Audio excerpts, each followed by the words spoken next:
Hey everyone, welcome back to the show. Hello, hello. So happy to have you here with us today. Alice, quick question for you. Have you ever seen a lake completely covered in green plants? I've seen ponds with lots of plants, but a whole lake covered? That sounds kind of crazy, actually. It is crazy, and today we are talking about a plant that does exactly that. It's called the water hyacinth. Water hyacinth.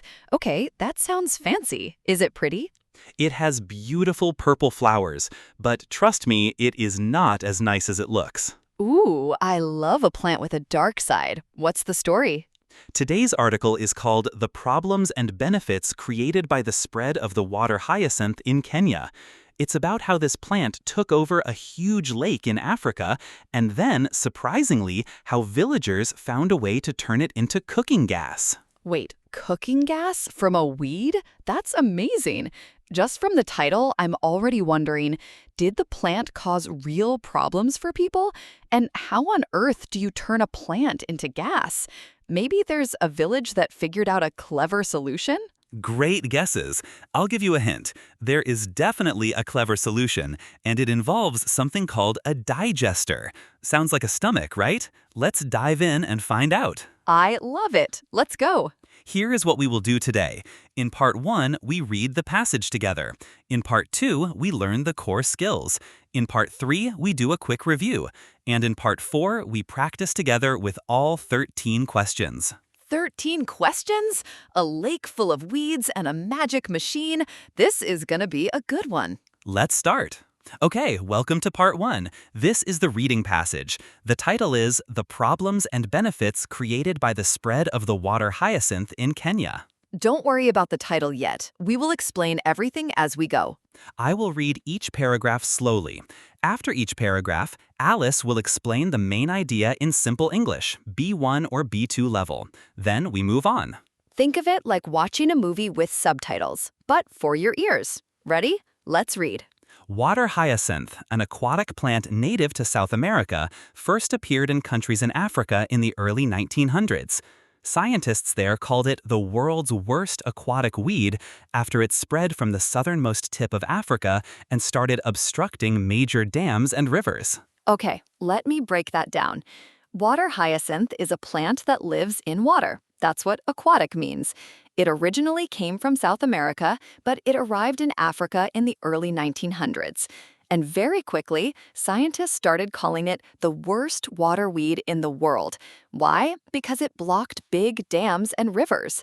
It just grows and gets in the way. One important word, obstructing. Obstructing means blocking, getting in the way of something. So the plant was obstructing, blocking, dams and rivers. Obstructing, blocking. Say it with me. Obstructing. You know, it's funny. A plant that looks so pretty can cause so much trouble. Kind of like my houseplant collection. Looks nice, but it's taking over my windowsill. Haha, hopefully yours isn't blocking any rivers. Anyway, let's keep going. In East Africa, the plant arrived with Belgian colonists in Rwanda, who liked the look of its glossy leaves and delicate purple flowers floating in their ponds. But by the 1980s, it had escaped out of the country via the Kagera River and made its way downstream to Lake Victoria. There, with no natural predators and perfect temperature conditions, the plant began spreading in the open water, blocking fishing routes and providing a new habitat for disease-carrying mosquitoes. Great. So this paragraph tells us how the plant got to East Africa. Belgian colonists brought it to Rwanda because they thought it looked beautiful, glossy leaves, purple flowers. But then it escaped. It floated down the river and reached Lake Victoria, which is a massive lake. And there, nothing eats it, and the weather is perfect, so it spread like crazy. It blocked the routes that fishermen use, and it gave mosquitoes a new home, and mosquitoes carry diseases. 2 words to notice. Predators are animals that hunt and eat other animals.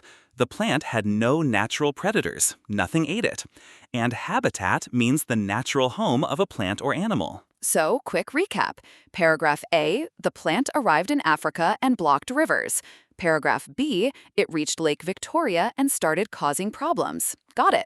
For the women who smoke fish from the lake to sell, it has meant declining income, as the boats that once brought the fish to shore by the hundreds struggle to navigate through the mass of plants.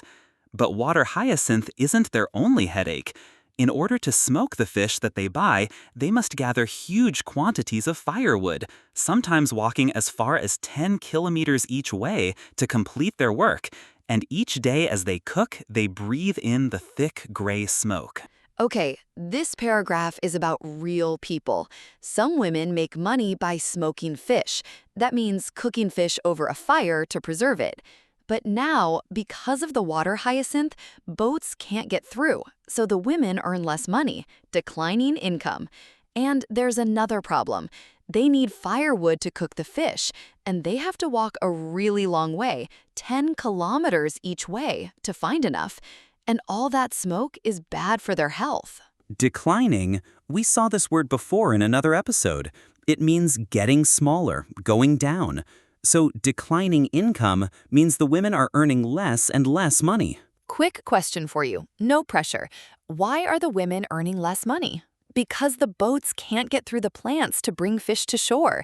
If you got that, nice one. Some years ago, on the shores of Lake Victoria, huge piles of water hyacinth that villagers had taken out of the water in an attempt to clear it were a common sight. But buried in those decaying waxy leaves was a renewable energy gold mine. It turns out the floating plant isn't just good at spreading, its foliage also contains a high ratio of carbon to nitrogen. It's a magic combination that has captivated researchers' imaginations since as early as the 1980s, when, across the world, they began to explore its potential as a biofuel. Just about 4 kilograms of the dried plant would be enough to cater for a large family's daily energy needs, early research predicted. Okay, this is where the story gets interesting. Villagers were pulling the plant out of the water and making big piles of it, trying to clean the lake. But then scientists discovered something amazing. The plant has a special mix of carbon and nitrogen, and that mix makes it perfect for making biofuel. Biofuel is fuel that comes from plants or animal waste. And get this, just 4 kilograms of the dried plant could give a big family all the energy they need for a whole day. Foliage is a fancy word for leaves. And biofuel, bio means life or living things, fuel is something you burn for energy.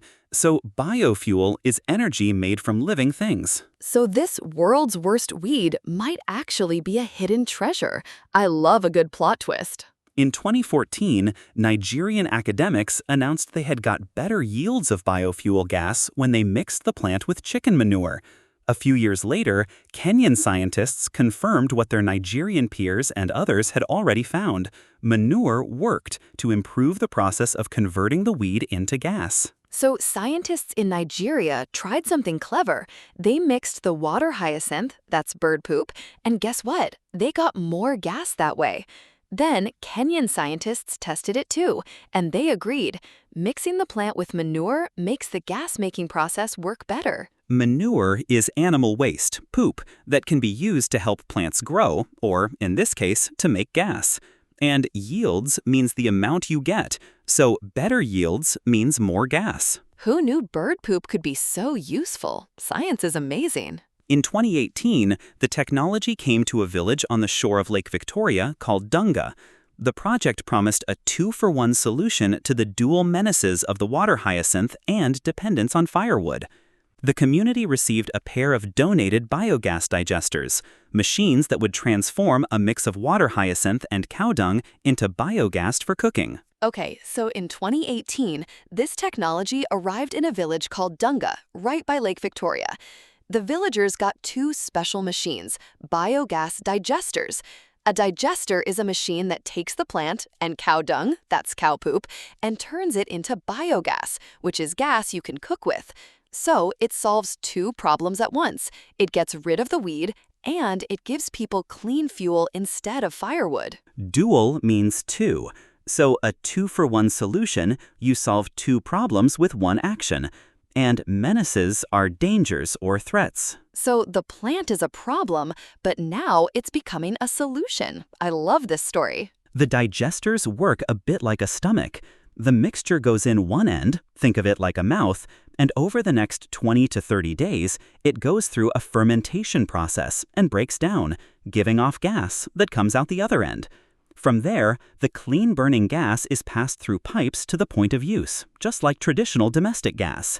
In Dunga, the machines produce enough gas to serve about 60% of the village's population. It is used in domestic stoves and for other household tasks, such as purifying water and incubating chicks. This is my favorite part. The machine works like a stomach. You put the mixture in one end, like a mouth, and for 20 to 30 days it goes through fermentation, which is when things break down and change, like when bread rises or yogurt forms. And during that time, gas comes out. Then the gas goes through pipes to people's homes, just like regular gas. And in Dunga, it's enough for 60% of the village.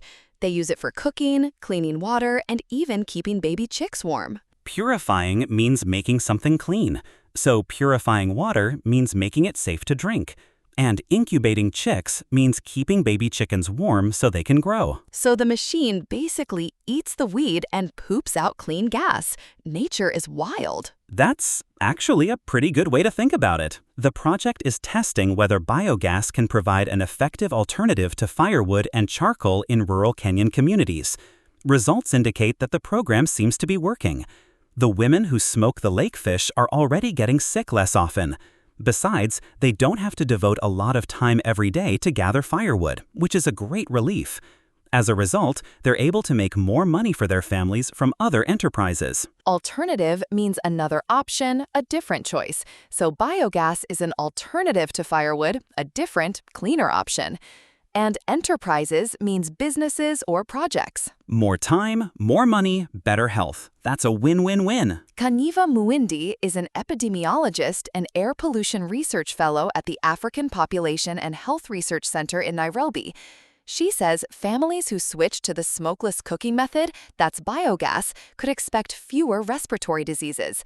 Women, young girls, and children are particularly vulnerable because they're the ones who cook in the kitchen or outside over fires. Vulnerable means easily hurt or at risk. So women and children are vulnerable. They're the ones most in danger from the smoke. That makes sense. If you're the one standing over the fire every day, you're breathing in all that smoke. It's really important to fix this. How much better the biogas stoves will be for the community's health still needs more research, says Dominic Kahumbo Wanjihia, Biogas International's chief executive. But unless the price of the machines drops, it's pretty clear that most communities will never be able to afford any, since they sell for about $750. Okay, so here's the problem.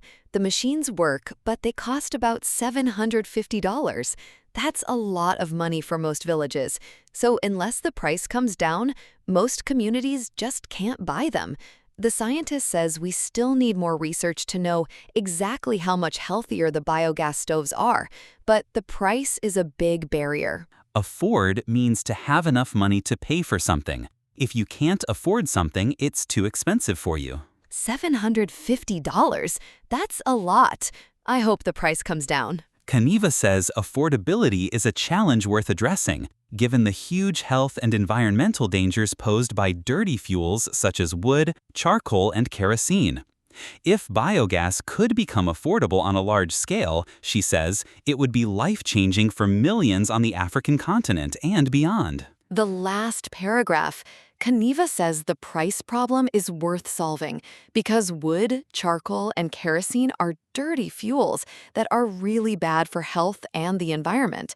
And if biogas became cheap enough for everyone, it would change the lives of millions of people in Africa and beyond. Beyond means in other places too, not just Africa. Affordability is the noun form of afford. It means whether something is cheap enough for people to buy. And on a large scale means for many people, not just a few. So the ending is hopeful, but there's still work to do. I like that. It's realistic. Okay, that was a lot of information. Let's quickly review the story. Paragraph A, the plant came from South America and blocked rivers. Paragraph B, it reached Lake Victoria and caused problems. Paragraph C, it hurt the women who smoke fish. Paragraph D, scientists discovered it could make biofuel. Paragraph E, mixing it with manure works better. Paragraph F, the technology came to Dunga. Paragraph G, how the digester works. Paragraph H, it's working. Women are healthier and richer. Paragraph I, a scientist explains the health benefits. Paragraph J, but the machines are too expensive. Paragraph K, if they become affordable, it could change millions of lives. That's actually a really clear story. Problem, solution, success, and a challenge at the end. And now, we are going to learn the core skills that help you answer questions about any passage like this. Let's go to Part 2. Welcome to Part 2. This is where we learn the skills you need for IELTS reading, using today's water hyacinth passage as our example. 8 skills, just like our last episode. Are you ready? Let's begin with Skill 1. Okay, skill number 1, David. Skill number 1. Skim the whole passage first before you read carefully. Skim? You mean read it fast? Yes, very fast. Don't stop for difficult words. Just get the general idea of each paragraph. So for our water hyacinth passage, what's the general idea? The passage tells a story. First, the problem. The plant takes over the lake. Then, the discovery. It can make biofuel. Then, the solution. A village uses digesters. And finally, the challenge. The machines are too expensive. Oh, so it's like a story. Problem, discovery, solution, challenge. Exactly. And once you know that shape, finding answers becomes much faster. Why does that help so much? Because when a question asks about the village of Dunga, you already know. That's probably in paragraphs F or G. You don't need to search the whole text. That makes a lot of sense. Here is a tip. When you skim, only read the first sentence of each paragraph. That sentence usually tells you what the paragraph is about. Say this with me. Skim first. Skill number 2. Always read the questions first before you scan for answers. Wait, isn't that obvious? You'd think so, but many students start reading the passage in detail before they even know what they're looking for. Ah, so they waste time reading things they don't need. Exactly. If the question asks about how the digester works, you already know which paragraph to look in. So the question guides the reading, not the other way around. Perfectly said. The question is your map. Read the map before you start walking. The question is your map. Say it with me. The question is your map. Okay, skill 3? Scan for keywords. Don't read every word. Let your eyes jump to the important ones. What counts as a keyword? Names, numbers, dates, and unusual words. For example, in our passage, Lake Victoria, 1980s, Dunga, 2018, 60%. So if a question asks about a specific place or date, I just scan for capital letters and numbers? Exactly.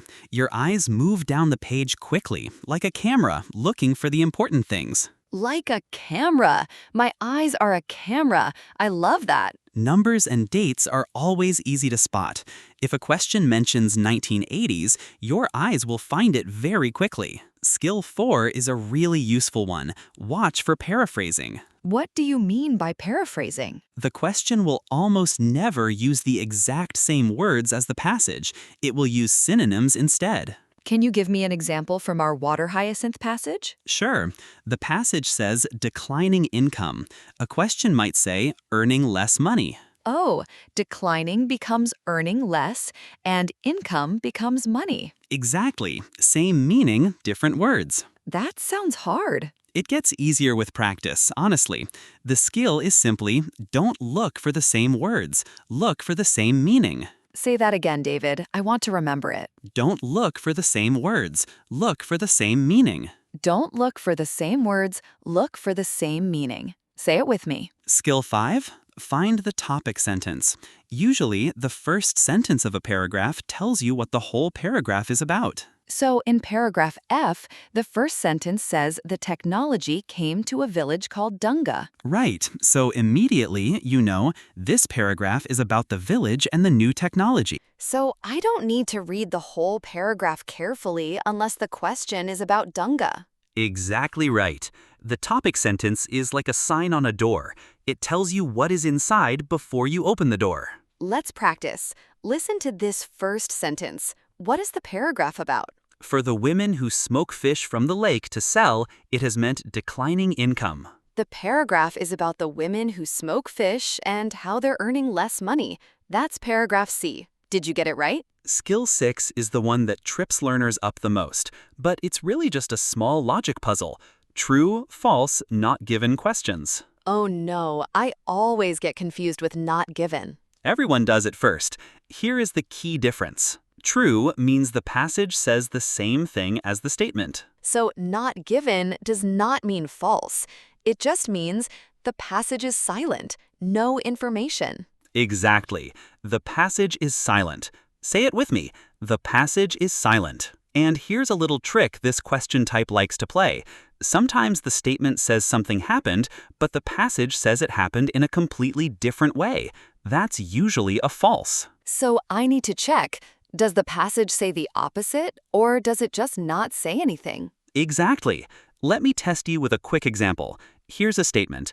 Fishermen took water hyacinth to Lake Victoria. The passage says the plant escaped and made its way downstream to the lake. It doesn't say fishermen took it there. So is that false? Because the passage says it moved by itself, not that people carried it? Exactly right. The passage gives a different cause. The plant floated down the river. So the statement is false, not given. The passage isn't silent. It tells us the plant moved on its own. So the difference is, if the passage gives a different answer, it's false. If it gives no answer at all, it's not given. Perfect. You just used skill 6 correctly. Skill 7? Manage your time. If one question is taking too long, skip it and come back later. But isn't it bad to leave a question unanswered? It's worse to spend 5 minutes on one hard question and lose time for 5 easy ones. Oh, so one hard question can cost you many easy points. Exactly. Always guess something, mark it, and move on. You can come back at the end if you have time. A good rule of thumb, roughly 1.5 minutes per question. If you're still stuck after that, move on and come back later. And our last skill, skill 8, guess unknown words from context. You will never know every word, and that is completely normal. Oh, that is so good to hear. For example, imagine you don't know the word fermentation in our passage, but the sentence says, the mixture goes through a fermentation process and breaks down, giving off gas. So I can guess fermentation must be the process that makes the gas. I don't need the exact scientific definition. I just need enough to answer the question. Exactly. Context is the words around the unknown word. Use those words as clues. Say this with me. Use context clues. And that is skill 8, and all 8 skills done. Wow, 8 skills. That was a lot, but I feel much more confident now. You should. These are real, practical skills that every good IELTS reader uses. And the important thing is, these skills work together. Skim, read the questions, scan for keywords, watch for paraphrasing, topic sentence, true, false, not given, time management, context clues. They are a team.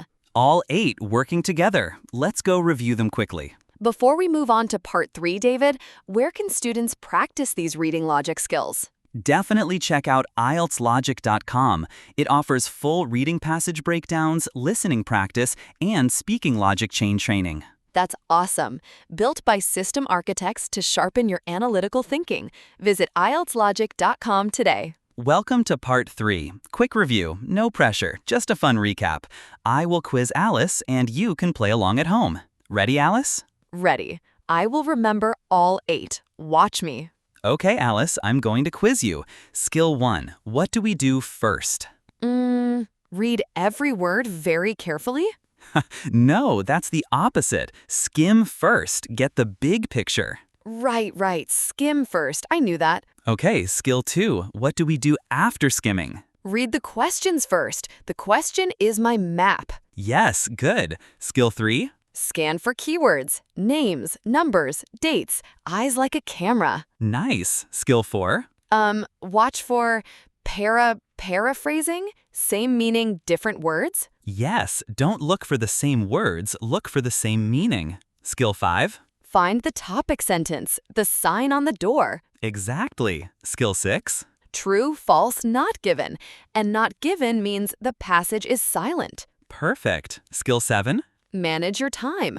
Don't get stuck. Move on. And skill 8. Guess unknown words from context. Use the words around them as clues. 8 for 8. Well, almost. You nearly said read every word at the start. That one doesn't count. I was warming up. Now, if you feel like it, try saying all 8 out loud yourself. No pressure, even remembering 4 or 5 is great. However you did, that is genuine progress. 8 skills reviewed, quickly and clearly. Remember, you don't need to memorize the names, you need to do them. Skills are actions, not words. Alice, a quick reminder for our listeners before we head into part 4. Yes, for complete reading sentence analysis, synonym replacements, and solution pathways, head over to IELTSlogic.com. It's designed by IELTS experts to help you build clear logic. Check out IELTSlogic.com and boost your score. Now, the most important part, putting the skills into action. Let's go to part 4. Welcome to part 4, practice time.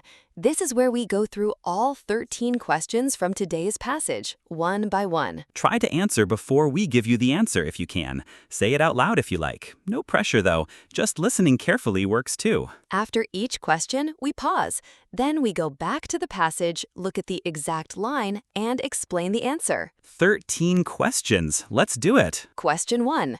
Water hyacinth was introduced as a decorative plant in East Africa. Let's go back to paragraph B. The passage says the Belgian colonists liked the look of its glossy leaves and delicate purple flowers floating in their ponds. They thought it was pretty. That's decorative. So the answer is true. And notice, decorative is a paraphrase of liked the look of. Same meaning, different words. That's our paraphrasing skill. Question 2. Fishermen took some water hyacinth plants to Lake Victoria. Back to paragraph B. The passage says the plant escaped out of